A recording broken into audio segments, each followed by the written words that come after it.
Hello friends, welcome to Creative Medicine.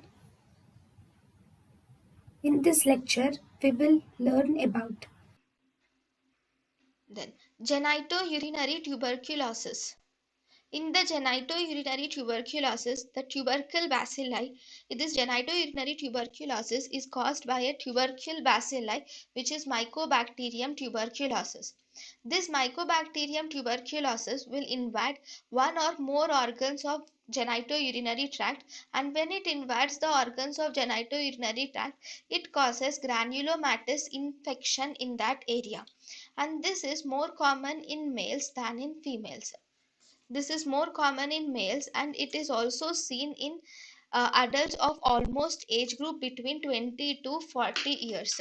So this genitourinary tuberculosis is associated with chronic granulomatous inflammation.